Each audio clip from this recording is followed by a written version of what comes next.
Ladies and gentlemen, we have come a long way, and it is now my pleasure to introduce our salutatorian this evening, Mr. Matthew Georges. Matthew joined us in his sophomore year and quickly showed himself more than capable of tackling any challenge we could dream of. A native of Connecticut, he has spent the last year attending Providence classes remotely via video conferencing. While this might have been a challenge for many students, Matthew not only survived, but he excelled. Next year, he will be attending Gordon College in Windham, Massachusetts, where he plans to study both philosophy and physics. Matthew?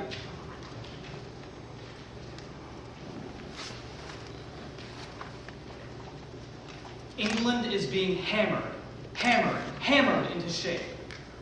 I heard this little chant coming from the 4th grade classroom next door during a study hall in my first year at Providence, and for some reason, it stuck with me.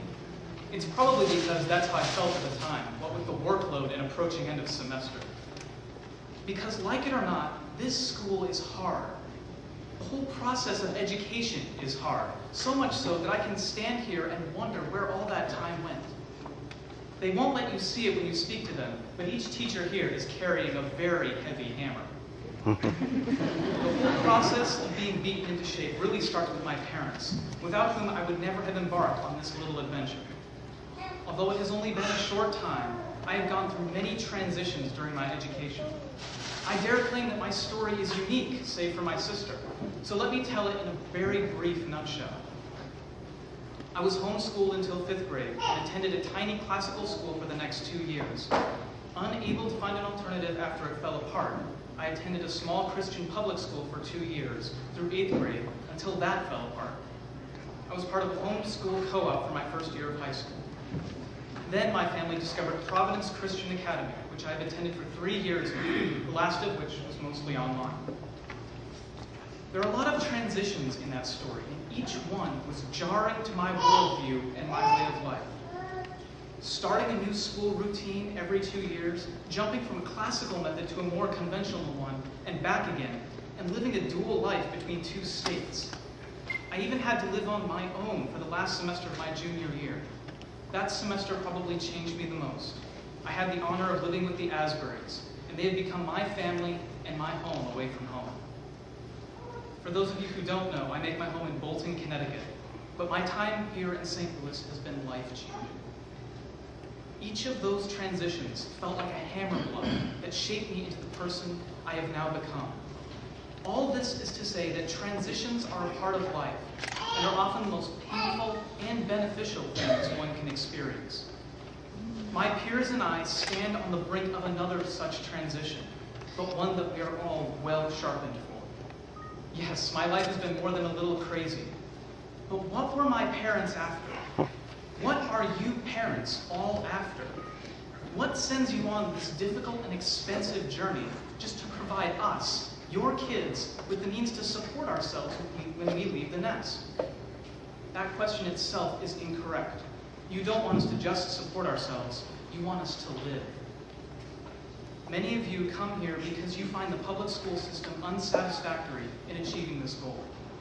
There are different reasons for this, but I will attempt to sum them up in this. The public school's job is to produce the baseline young man or woman ready to be thrown into the machine of the culture. Don't misunderstand me. Great men and women have come from a public education to do wonderful things for God's kingdom, but they had to fight the system. This system is designed, much like our culture today, to mass produce and market the human being to society. Classical education is different. Our teachers here have trained us to think critically and come up with our own ideas and defenses on all manner of subjects, using biblical standards and ancient wisdom as their markers. We study Locke, Aristotle, Luther, and Pascal, not because they are useful, but because we can. And these things are useful. Look at my father, the philosopher and aeronautical engineer. He will tell you that the best engineers out there are not the ones who know engines and aircraft inside out, but the ones who can reason and express their ideas coherently. He has had to work outside of his education to gain those skills. Simply put, classical education teaches you how to learn. My classmates and I have been hammered into shape by people with these same goals in mind. They have shaped us to break the system, to go to college and be the best whatever we want that we can, and defend our ideas and our faith while doing so.